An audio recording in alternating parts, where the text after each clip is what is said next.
to acknowledge the Gubbi Gubbi. They are the traditional custodians of the land we're standing on today, and we'd like to recognise elders past, present and emerging.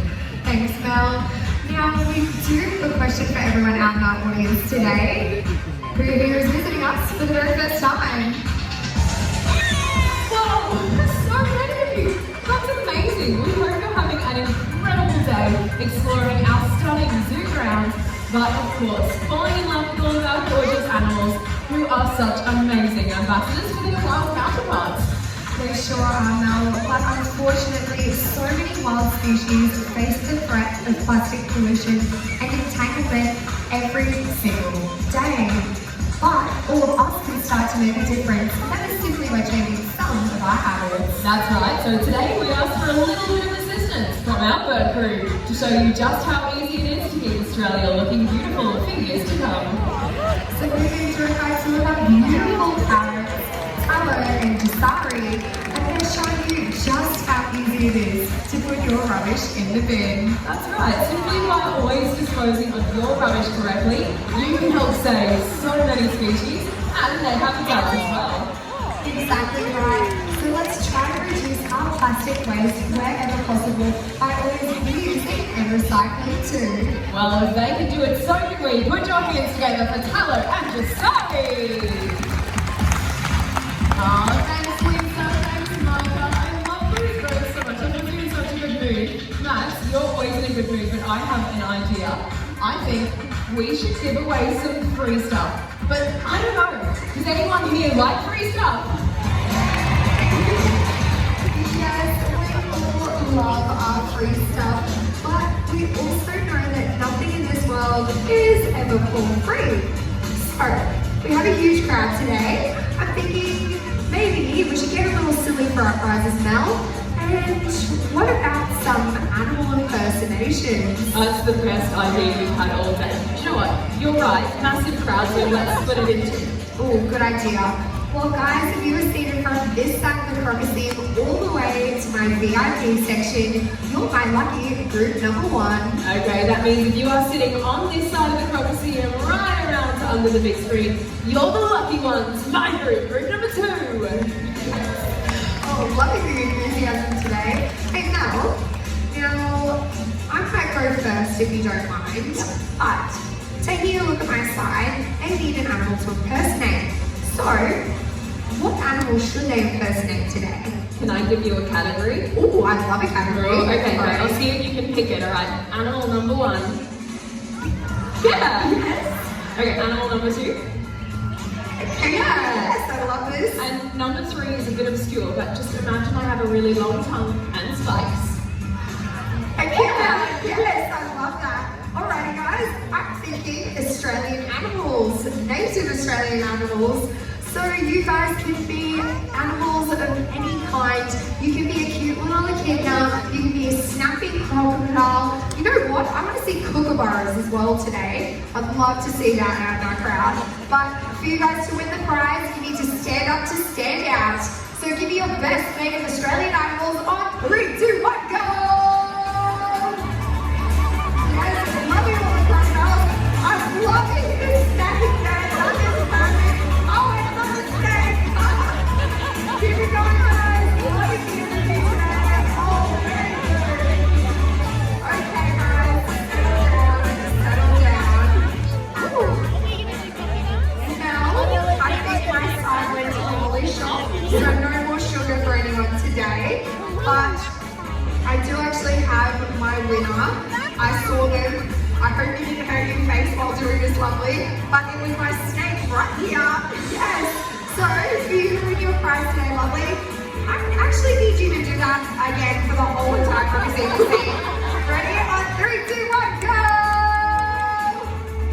Oh, that is perfect. And that is you on the big screen right there.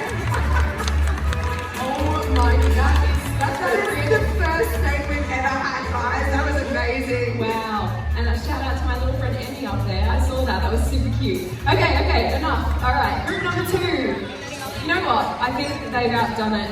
I heard some kookaburras too. I don't know if you heard that. That was so good. But can you give me something else? Alrighty. Well, you know what? it's school holidays. You guys would have been given a little Jurassic World treasure hunt. So I have the perfect prehistoric animal for everyone to test. Alright, ready? No.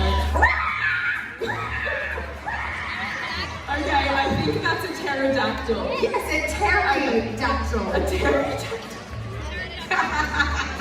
Okay, group number 2, I'm so sorry, but it looks like we're going to be dinosaurs today. Now there's plenty to pick from, so you need to get creative and stand up to stand out for me. Let's see your best prehistoric friends. 3, 2, 1, go!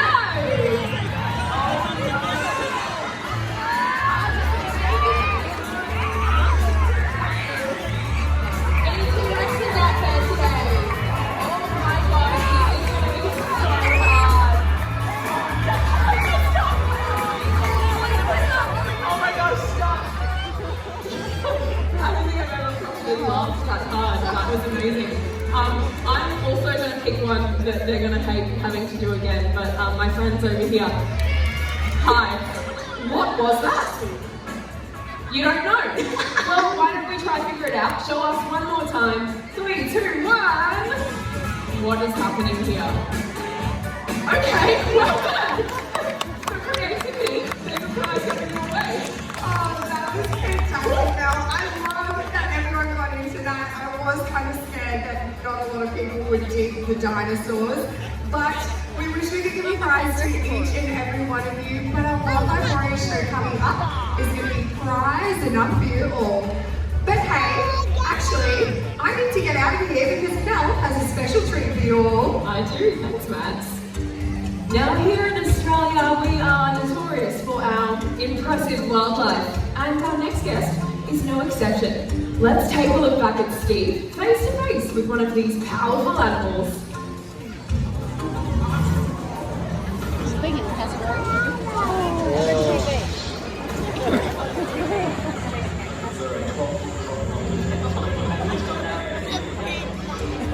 Ladies and gentlemen, Virgo, our southern cassowary. Well, welcome to the Crocodile of Virgo. Now, for over 20 years here at Australia Zoo, we've been a part of the Southern Cassowary breeding program. Now, you can imagine our team's excitement when we had success last November with our first ever cassowary chick, Virgo. And isn't she just adorable? Now, when Virgo hatched, she actually weighed just under 500 grams. But being a female cassowary, she could reach up to 75 kilograms one day. Now she's just like her mom and learning all of her adult cassowary skills, jumping and hissing, but probably the cutest thing that she's been practicing at the moment is her running. Cassowaries have been known to reach speeds of 50 kilometers an hour. Now she's not quite that fast just yet, but she has been practicing. Ah, that's pretty quick and pretty cute. Well done, Virgo. Now it's so important to have this beautiful bird here because her species is endangered out in the wild. So she's an amazing ambassador right here at Australia Zoo, and we would love to thank you so much, Virgo. This is our first ever cassowary chick. Oh, Maddie, she's so cute. What do you think? Oh, I absolutely love having Virgo a part of our pre-show now. It is so amazing, and a big congratulations to our bird team. First ever cassowary, guys. Give them a round of applause. I just love her so much. She's a bit of a dinosaur herself, isn't she? Yes, she definitely is a velociraptor. Oh, she is a velociraptor. All right, you know what? We've got time to do one more thing, and I think it's the perfect time that we all pay tribute to the man himself, Steve Irwin.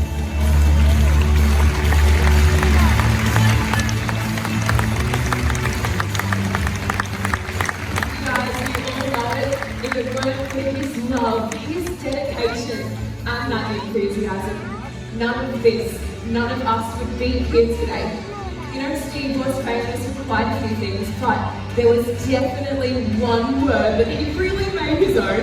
So who can tell us what that word was? Crikey is correct. So we're going to do what we like to call here in Australia Zoo, good old-fashioned crack-off. So my group number 1, we're now versing Bell's side group number 2. So on the count of 3, I'd like everyone up. out of your seats, your thumbs in the air, and giving me your loudest and proudest crikey on your steam. And then Mel side's gonna try to beat us. You know what? We're pretty competitive. We need to pick a judge.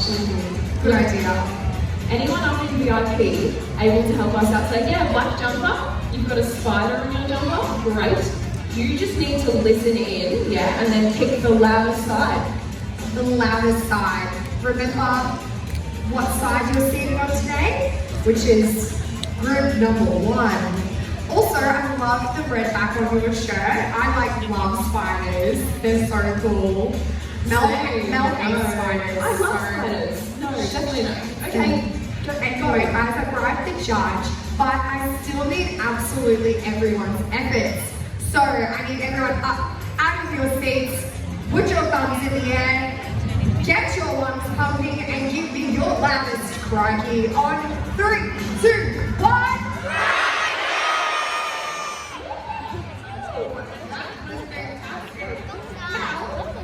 How are you gonna beat that? I don't know.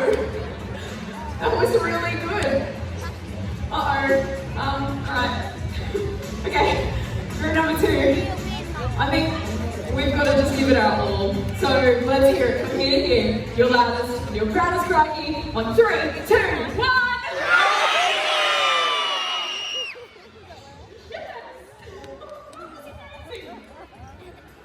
Yeah, that was really good. I was going to be sassy and be like, oh, I didn't hear you.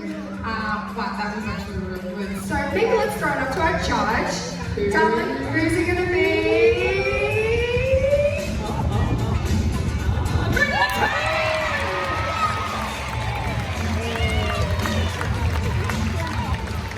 Every single one of you earned that. Well done. We just won our very own Wildlife Warriors Scrapper. Stay exactly where you are. Alright, little fella. I think I'm picking up what you're putting down. I'll let them know, yeah? Cool. He just said that you, your entire team, have to stand up and leave. It's what he said. You know you have to leave as well because you're a part of the losing team. Oh my god, stop laughing, this is not funny. Well, I'm going to make an executive decision here because he kind of helped all of you guys leave. So I might just ask you guys, would you like to leave? Yeah, no, we most definitely would not like to leave. Would we like to stick around and see our wildlife? Well, that is exactly what we're going to give you. So sit back, relax, check out our big screen, and enjoy Wildlife Warriors. We'll see you all soon. Come with me, share my wildlife with me, because humans want to say things that they love. My job, my mission, the reason I've been put onto this planet is to save wildlife. And I thank you for coming with me. Yeah, let's get it.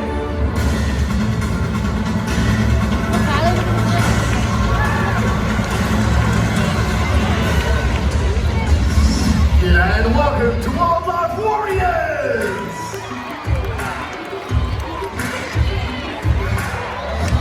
Today is a celebration of wildlife and conservation. And you'll know it. It's thanks to Steve's trip. We bring animals to you all around the world. Beautiful, that's right, and on our horse the naked to Central and South America. They are pretty hard to miss, not only through sight, but sound.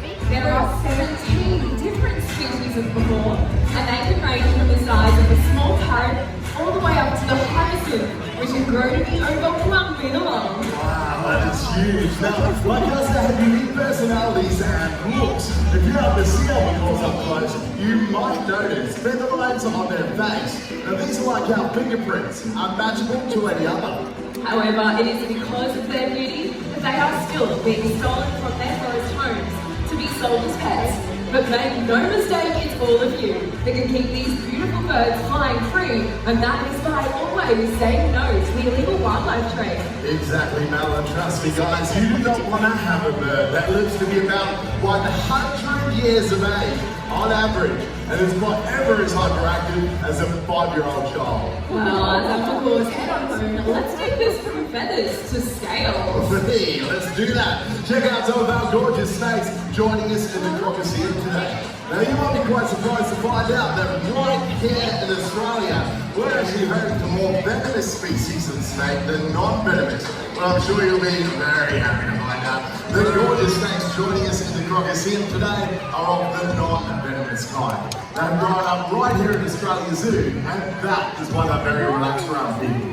If you were to see the world through a snake's eyes, you'd notice that they rely on movement rather than colour or shape. And Jeremy, snakes, they don't have ears. No, right? So if we were to see a snake and scream, they are not going to do anything at all. But if we were to accidentally stand near one, or surprise, surprise, on one, that would be a totally different story. That's right, because if a wild snake feels cornered or threatened, the only thing it can do to defend itself is bite. So that's why it makes sense when we hear most people are usually bitten when they're purposefully trying to catch or even kill a snake. Unfortunately, first aid for an Australian snake bite is quite simple. If you or your mates were ever unfortunate enough to be bitten by a venomous snake, there are a few items that can come into very handy. Like a compression bandage. The compression bandage. I forgot it. God. Oh. Yeah, I'm joking. No, wait. Oh! Say hello to my little friend. I organise this. I knew this was going to happen the whole time. This is Luca, the most beautiful yellow-tailed black cockatoo in all the land. And I might add, he is my wingman. Thank you very much, Luca. He's brought it along, hasn't he? This is fantastic. The compression bandage is right here. If we didn't have one, we would have had to have used an item of clothing or even a belt. That's a really great point, but do you know what? Who better to demonstrate the rest for us than Steve and Terry? Here in Australia, we've got a technique that we use to get bitten by a snake. Very successful. Right now. Right there. I got it! It's the German road snake! Highly venomous! Perfect! Ah! It's bit me! Right on the head! Right there. Terry! I've been bitten by a snake! What kind of snake? A road snake! Highly venomous road snake! There it is right there! Be calm. Be calm! I got the road snake up and the road snake's still there! You must lay down! Oh.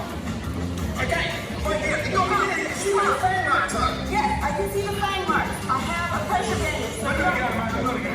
No, you must lay down and be calm. Okay, I'm calm. Are you calm? But I might die. No, you won't die if you are calm. I'm putting the pressure bandage on. Okay. Does it kind of hurt because it's really going on tight? Yeah, it's a little bit tight. Okay, don't cry. I'll try hard. Okay, pressure bandage is going on all the way up the limb. You know why you put the pressure bandage on? No. Because the venom goes into the lymphatic system.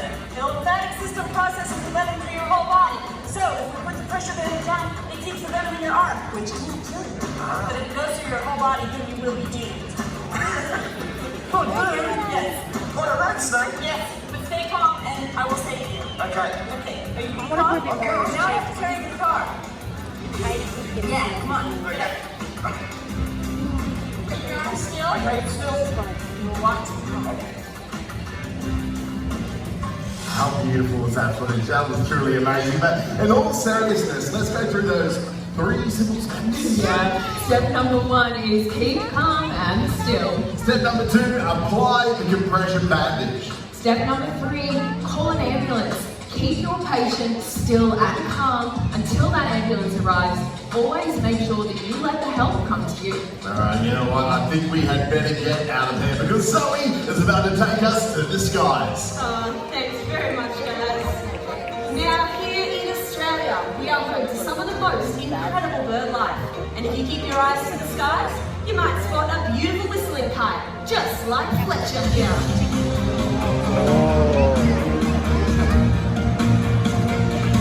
Whistling kites, they do get their name from a very distinct whistle-like call that they make.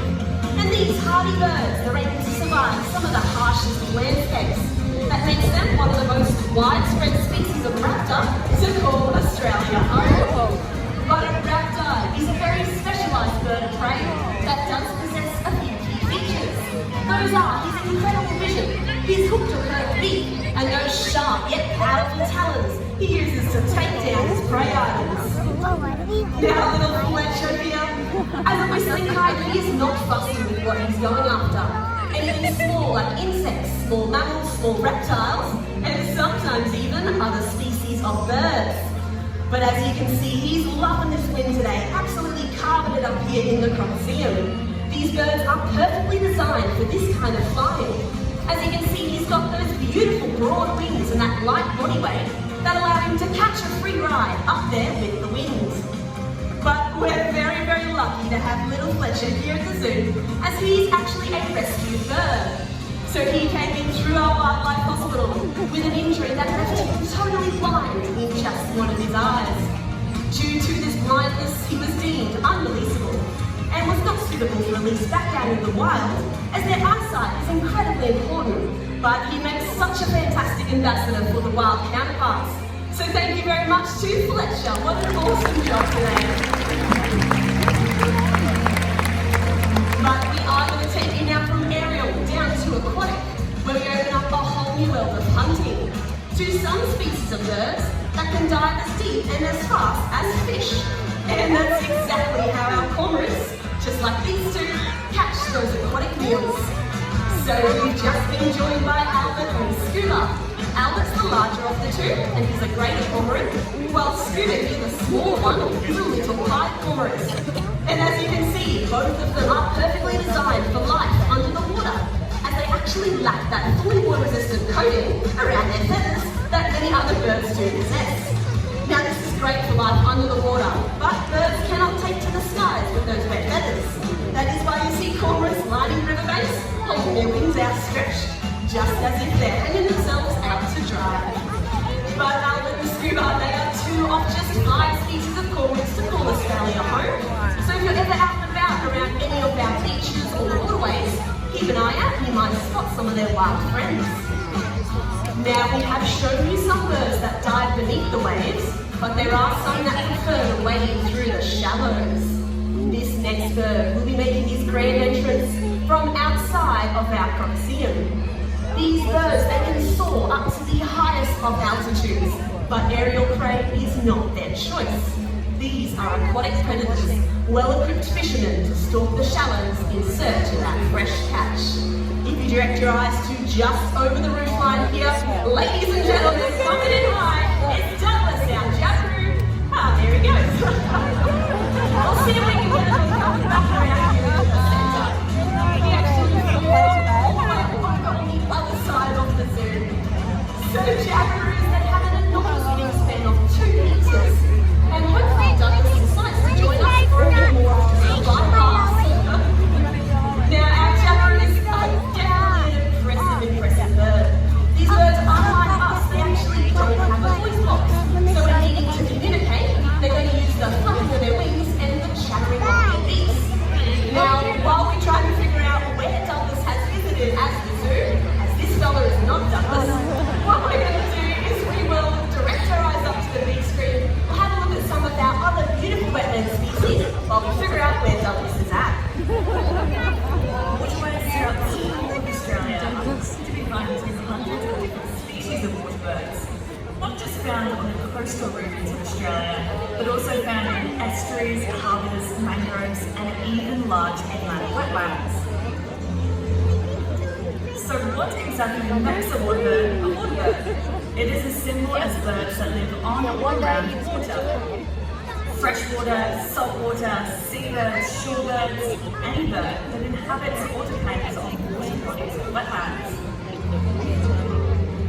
Some prefer to walk through the water in search of a feed, to others that fly high above the water, looking for their next fresh catch. Now some of these waterbirds live a little closer than you may think, and that is right here at Australia Zoo. Keep an eye out for our beautiful jabberoos and our chatty roggers.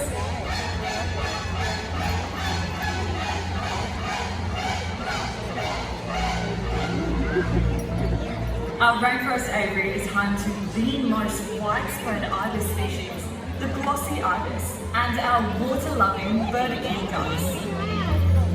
You may also be lucky enough to spot our Brahminy plate and blue-winged kookaburra, two very frequent visitors to our bird and prey demonstration. Alright guys, so we figured out where Douglas is at. He's just over behind the back bend there. We are going to attempt to try and walk him into the middle of the Crocodile. So this bird has taken us about just over a year to fully train him to sometimes fly into our beautiful Crocodile. But as we do know, training all of our free flight birds comes with free choice.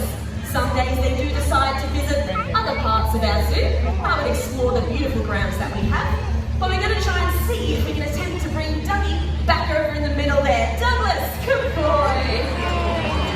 Oh, awesome. Give a round of applause for Dougie. That was a fantastic effort. Beautiful, beautiful job, Dougie.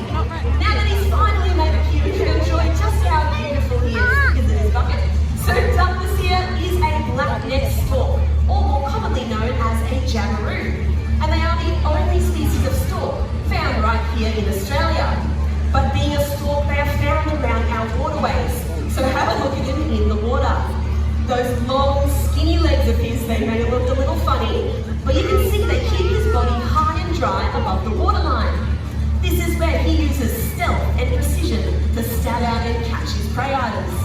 Things that jabirus are looking for, anything from fish to eels to crustaceans, and sometimes even baby saltwater crocodiles. Now, for such a large species of bird too, they can make their nests up to 20 meters at the tops of trees. But my favorite thing about Douglas is that they are sexually dimorphic. So if we notice Douglas's eye color, he has a dark colored eye. This tells us he's a boy, but the females have got these bright yellow eyes.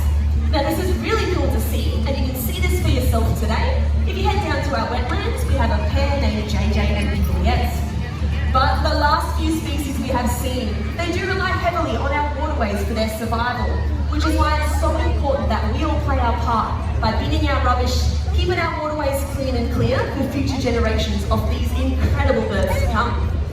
But you know what? You guys are a lucky audience today, as we're actually going to be joined by the most interactive birds we have in the Crocodile. And I know they're keen to get out here. I'd love to introduce Izzy to take it away. Thanks, Zoe. G'day, everyone. This here is my mate, Tallow, and she is my very clever yellow-tailed black cockatoo. Now, we do all sorts of training here at Australian Zoo with our birds, and we've trained Tallow not only to fly from point to point, but to fly from person to person. Now, we're both really excited to show this to you guys today, but we will need a bit of help from an adult volunteer somewhere out in our audience. There's anyone keen to meet Tallow face to face? Oh wow, guys, we're a big crowd. You're awfully quiet. Come on, who wants to meet Tallow? Yeah, that's all right. You know what? Are you late into the green jump on? You're doing the double-headed. Yeah, you were so excited from the start. Now this is so easy. I just need you to reach into your wallet and pull me out $5. Now I know you will be laughing, but we really do need this. You see, Tallow doesn't know this person. So we've trained her to fly to and recognise a common everyday object, which might, for lucky me, happens to be $5. How'd you go? Look, if you're struggling, we take 20s, 50s, 100s. Yeah, perfect. Now I'll get you to fold it in half for me, and then fold it in again so it's like a little rectangle. Yeah. Now place it nice and loosely between two fingers and put your arms straight out to the side. Now Tallow should see this note and know exactly who not to fly to. What a stitch up! Oh, that is embarrassing on my behalf. But as Zoe said before, guys, with our free flight birds, they do have a choice. Majority of the time, 99% of the time, they do what we ask them to do, but there is that 1% of the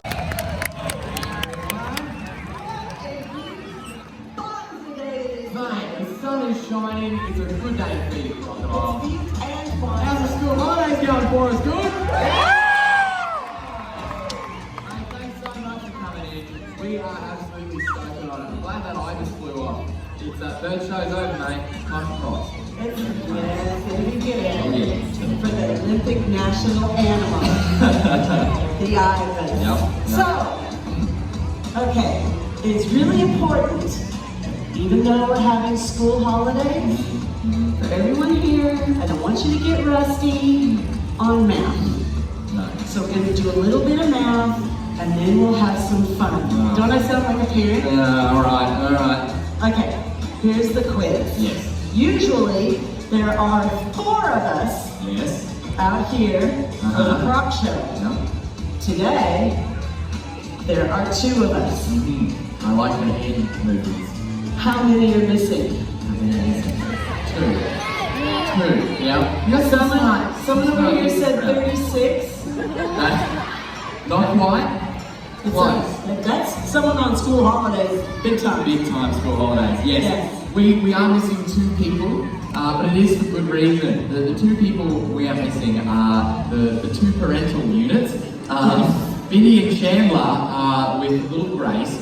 Gracie's decided that Croc Show time is nap time. And any of you guys that have children or know a small child knows when it's nap time, the world stops. Don't wake the baby. Don't wake the baby. That's where they're at this point. Yes. It's true. So, you used to have nap time, I did. and then you found out that's when your dad did Croc shows, Yep. and you never napped Nap again. time ended. I ain't missing out on a Croc Show. No way. No way? I got to be in there feeding. No way. Yep. So, we don't just have Crocs for today's show. Do you know what else we've got? What else have we got?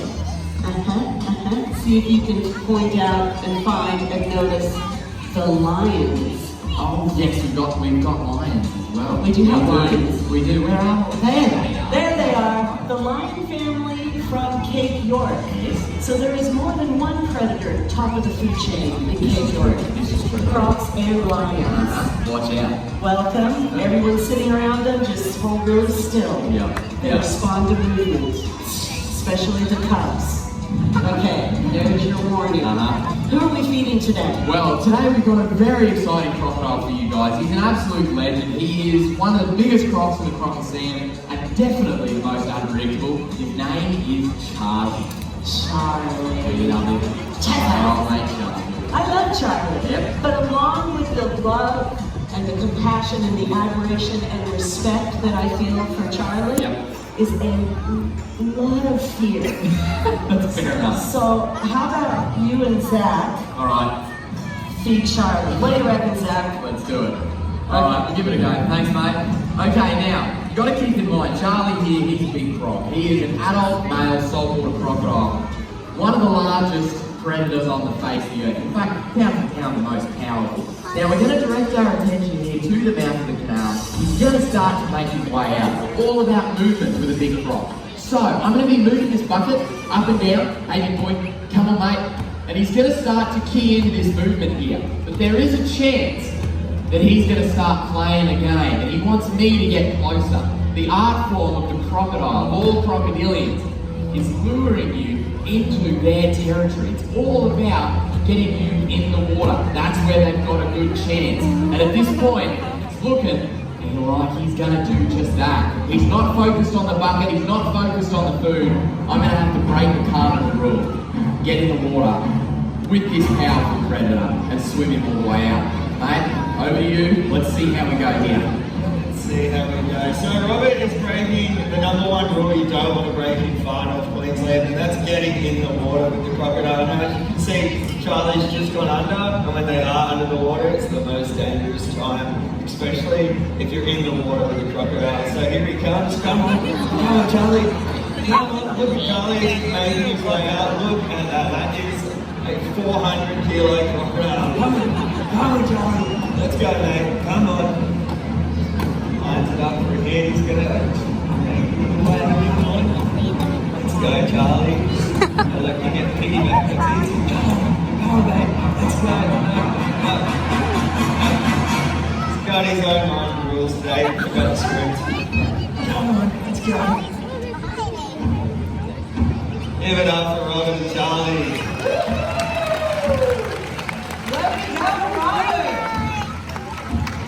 Okay, so maybe that wasn't Charlie.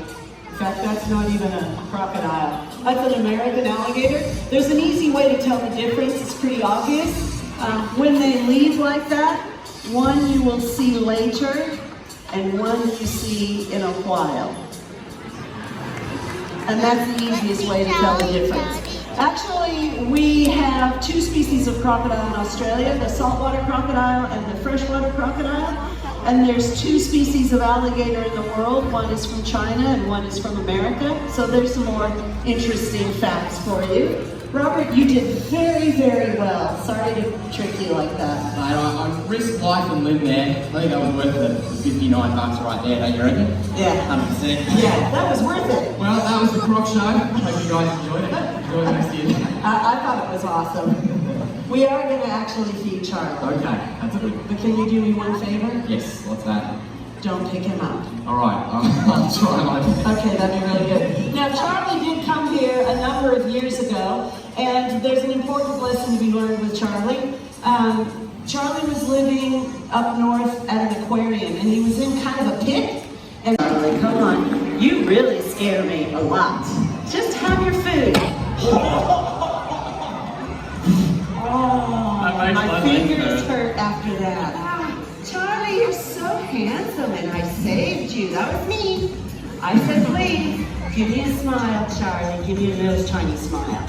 Just a little one. Just a little thank you smile for saving your life. You have really pretty teeth. And that, okay, try to get them across the room. All right, come on, Charlie. Good luck. Come on, Charlie. Boy, now we're going to try and show you another strike here from the water's edge with Charlie. Grab that tucker. Thanks very much, mate. Now here, we've got a good little piece of food for him. And I'd love to see if we can show you how he strikes out of the water. Keep in mind, a croc can hit from the base of his tail to the tip of his nose in an instant. But notice what he's doing there. See how he's popped up, he's had a look, I've shown him that food. His first instinct is to get under the water and try and outflank me. And this is classic. This is why crocodiles have been here for hundreds of millions of years, because they never do the same thing twice. He really is trying to outmaneuver me, to get around here, to cut me off, and be able to put on a really good hit. So, what I reckon we'll do, we'll head to the next little station here and give him his favourite part of the show, which is called the tail walk. Get him really fired up, and then see how we go from there. Mum, I'll hand you back over to you. Great, let's change it up a little bit. Change it up. Crocodiles can strike from the water's edge, but they can also come vertically out of the water. This is how they catch anything above them. They can catch a fruit bat, a bird, they can grab something off a limb. This is why you never want to be on the limb over the river in crocodile territory, in case this guy is underneath. Hey, Charlie. Come on, big boy. First thing he always does is checks the integrity of the ramp. A boy can dream. It's not gonna break. Come on, I got you some sushi. It's your favorite. Come on, you love sushi. Well, there's one thing I know you love more than sushi, but you need to have some delicious fish, because it's very, very healthy. Come on, Charlie. My arms don't reach that long, Charlie. Charlie. All about patience for Charlie. He probably exhibits the most wild behaviour out of any croc. This is how you see them out in the wild. They're not inclined to just come out 100 miles an hour with their teeth showing. It's not how they work.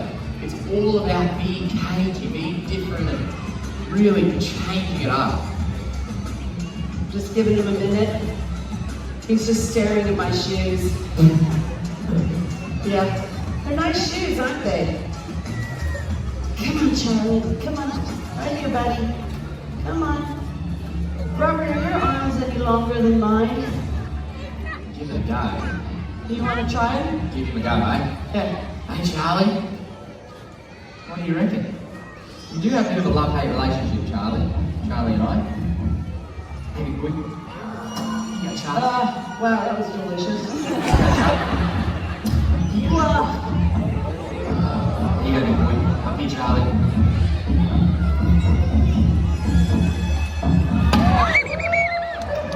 Good hit, Charlie. Let's try his favorite. It's a rat burger. Rat burger. Fresh from the Crikey Cafe. It's not fresh from the Crikey Call them Cafe. chicken burgers. We do not call them chicken burgers. It's COVID time, you know, you've got to say something. Charlie's like, you want me to eat a rat? Are you serious? Can I have some of that chicken? Yeah, here you go, mate. It looks a bit strange, but a rat's actually very good for it. Crocodiles really need whole food items. We're going to get it up.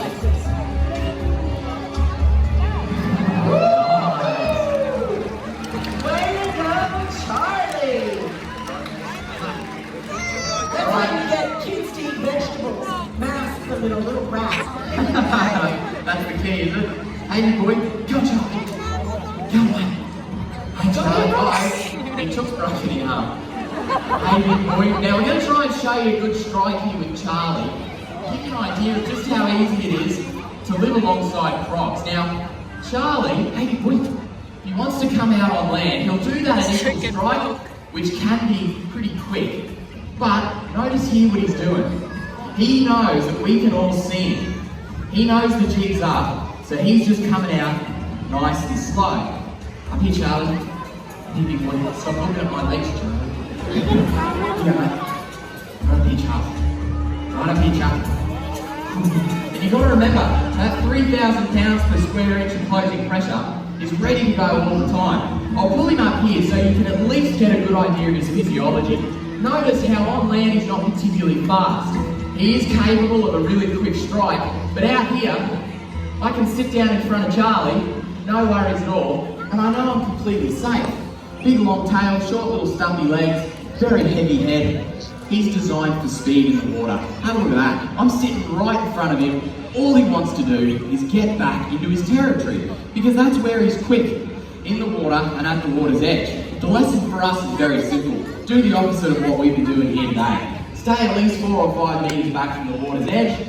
Don't overhang the water in crocodile territory.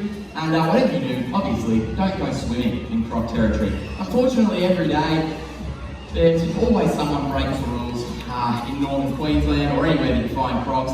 Someone that might be getting a little bit too close, and it's a matter of time. Eventually, there will be an altercation. Unfortunately, it's very sad for everyone involved, for the human life involved, and also for the crocs.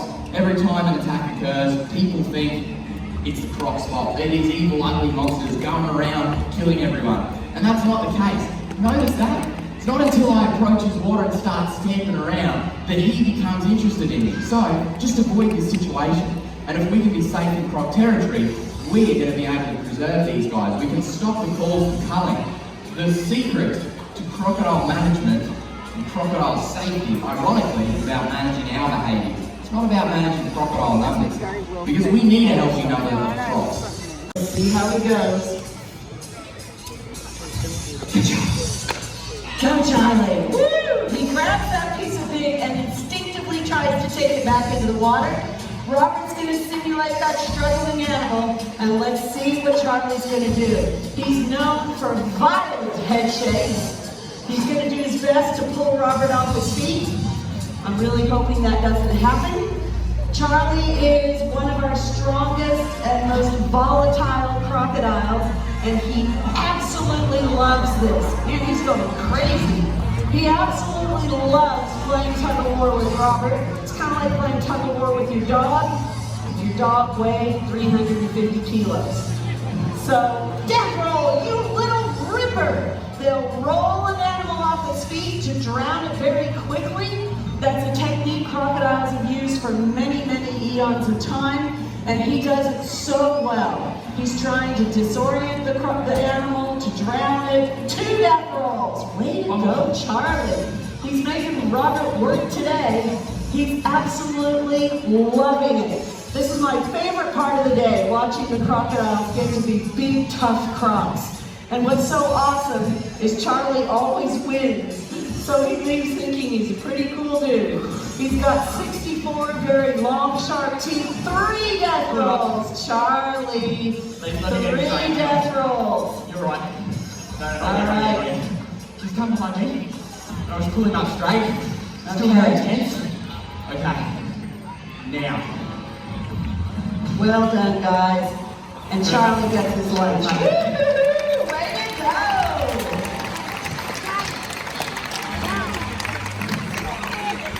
Charlie, look at you. A little bit of string to floss. You were wondering how he kept his teeth so white and shiny? Remember, kids, always floss. Look at you. Did you get that all by yourself? You're so amazing. You've got really big eyes. What's also amazing is I can sit this like swim home. You need to, there you go. Actually, no, other way. Wrong way, Charlie. Charlie, yeah, they think you're beautiful, but you need to go swim that way. Yeah, they saw you get that pig, and they're impressed. They're amazed. I heard someone say, Charlie's the most amazing crocodile. There you go. Now you get, nope, they're amazed. You can go. There you go, Charlie. Isn't he funny? He is so unpredictable. But keep in mind, when Steve built the Crocoseum, he said, I want to build it with clear water, so all of you can see what the crocodile's doing. In the rivers up north, like the Wenlock River, it's deep, dark, murky river water with weeds and reeds growing along the sides and all of these stumps and logs in the water. You would never see a crocodile that was stalking you. So here you have the opportunity to see how a croc moves as the unseen predator under the water. He's just going around checking and seeing, is there any more food at the feed ramp? Is there anything happening up here? He's a very intelligent animal. Unlike a lot of reptiles, crocodiles have a cerebral cortex, which means they can learn and they can remember. So he knows what we do with him in the Crocoseum, and he changes it up every time. He's trying to figure out how to outflank us, how to trick us, how to be invisible, how to make us think he's not in there, you know, just to lower our guard. And it's really a cool strategy to watch him trying to outthink us. When he surfaces like that, only his eyes, the slits behind his eyes, which are his ears, and his nostrils show. So with very little of his body showing, he can see, hear, and smell you. When he does that in the wild, he'll come up where you can't see him very well, and he's totally aware of his surroundings, just like that, without anybody being able to see where he is. What he's doing right now, he's never done before. I don't know why he's not really trying to kill Robert. I mean, why wouldn't you want it? Just, he's in your water, he's wearing shoes. I mean, there's so many things he's doing wrong in Charlie's house. So we'll see if Charlie's gonna put up with it or not. This is the shallow area. Even in this really shallow area, Charlie does his best to completely camouflage himself. Just checking the kids in the front row. You're looking delicious, darling. He keeps going. Interestingly enough, kids rarely get bitten by crocodiles. You tell a kid there's a croc in the water, they believe you. Not a problem, not going in there. Robert went on his first croc trip when he was 8 months old. Bimby, when she was just a tiny little girl, not a problem. It's adults that have conflicts with crocodiles, and usually alcohol's involved, and crocodiles don't drink. So the idea is to always follow the rules, and you'll never have a problem. Charlie is actually swimming now, Robert, so you're welcome to increase your speed. Thank you. Keep going. Don't hit your head on the crikey. Well done. As Charlie enters that canal, I'd like you to appreciate you just experienced what you can see nowhere else on